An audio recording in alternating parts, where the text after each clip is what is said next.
ಸರ್ಕಾರಿ ಶಾಲಾ ಮಕ್ಕಳಿಗೂ ಯೂನಿಟ್ ಟೆಸ್ಟ್, ಕಾನ್ವೆಂಟ್ ಮಾದರಿಯ ಹೊಸ ನೀತಿ ಅಳವಡಿಕೆ, ಪಾಠ ಆಧಾರಿತ ಮೌಲ್ಯಾಂಕನ ಪದ್ಧತಿ ಜಾರಿ. ಎಲ್ರಿಗೂ ನಮಸ್ತೆ. ಪರೀಕ್ಷಾ ನೀತಿ ಬದಲು. ಖಾಸಗಿ ಶಾಲೆಗಳಲ್ಲಿರುವಂತೆ ರಾಜ್ಯದ ಎಲ್ಲ ಸರ್ಕಾರಿ ಶಾಲೆಗಳಲ್ಲೂ ಯೂನಿಟ್ ಟೆಸ್ಟ್ ಪದ್ಧತಿ ಜಾರಿಗೆ ಬರಲಿದೆ. ಪಾಠ ಆಧಾರಿತ ಮೌಲ್ಯಾಂಕನ, ಲೆಸನ್ ಬೇಸ್ಡ್ ಅಸೆಸ್ಮೆಂಟ್ LBA ಪರೀಕ್ಷೆ ಅನುಷ್ಠಾನಗೊಳ್ಳಲಿದ್ದು, ವಿದ್ಯಾರ್ಥಿಗಳು ಪ್ರತಿ ಅಧ್ಯಯನ ಮುಗಿದ ಬಳಿಕ ಕಿರು ಪರೀಕ್ಷೆ ಬರೆಯಬೇಕಾಗುತ್ತದೆ.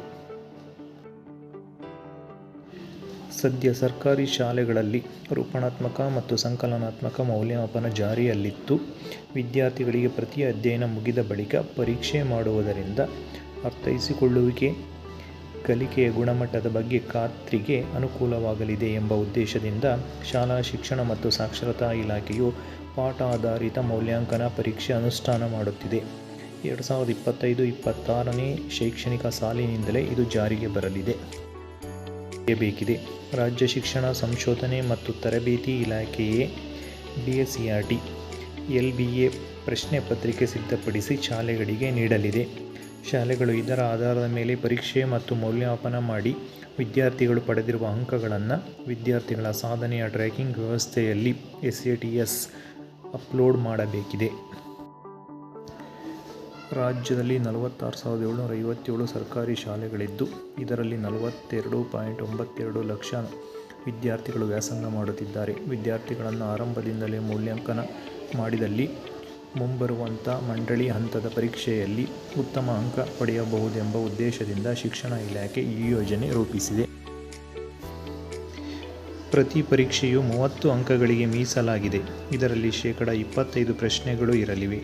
ಈ ಪೈಕಿ ಸುಲಭ 65%, ಸಾಮಾನ್ಯ 25% ಮತ್ತು ಕಠಿಣ 10% ಎಂಬ ಮಾದರಿಯಲ್ಲಿ ಪ್ರಶ್ನೆಗಳನ್ನು ವಿಭಜಿಸಿ ಪ್ರಶ್ನೆ ಪತ್ರಿಕೆ ಸಿದ್ಧಪಡಿಸಲಾಗುತ್ತದೆ.